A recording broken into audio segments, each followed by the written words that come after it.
ভূমিকম্প ভূমিকম্প হলেই আমরা এখনো গ্রামেগঞ্জে শাঁখ বেজে ওঠে, এখনো উলু দেয় লোকজন, ভাবে যে একটা অলৌকিক কিছু ঘটছে।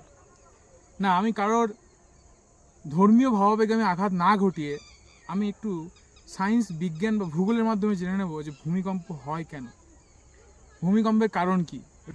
ভূমিকম্প হওয়ার ভৌগোলিক কারণগুলোর মধ্যে যেমন প্লেট টেকটনিক থিওরি আছে, অর্থাৎ প্লেটের যে ধাক্কা, আমাদের পৃথিবীতে যে প্লেট রয়েছে, মহাসাগরীয় প্লেট বা মহাদেশীয় প্লেট যে রয়েছে, তাদের মধ্যে ধাক্কা লাগা।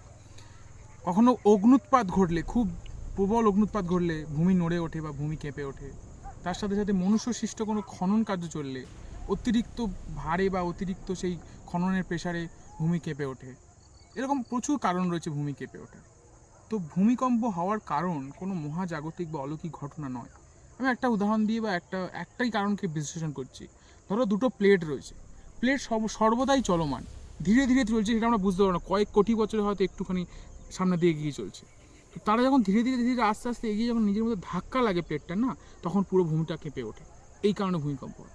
অগ্নুৎপাত, সারা বছর লাভাটা একদম ভূমির মধ্যে জমে আছে, হঠাৎ করে তার প্রস্ফুটিত হলো, মানে বিস্ফোরণ ঘটলে ম্যাগমা আকারে বেরিয়ে এলো, তখন ভূমিটা হঠাৎ করে কেঁপে ওঠে, তখন ভূমিকম্প হয়। খনন কার্য চলছে সেই সময় হয়। তো ভূমিকম্প হওয়ার কারণ ভৌগোলিক, সায়েন্টিফিক, এর পিছনে অন্য কোনো কারণ নেই। তবে আমি কারোর কোনো ধর্মীয় ভাবাবেগে আঘাত না ঘটিয়েই কথাটা বললাম। অন্য কোনো প্রশ্ন থাকলে করতে পারো, এবং এরপর যে কোনো প্রশ্ন থাকতে পারে জিজ্ঞেস করতে পারো। ধন্যবাদ।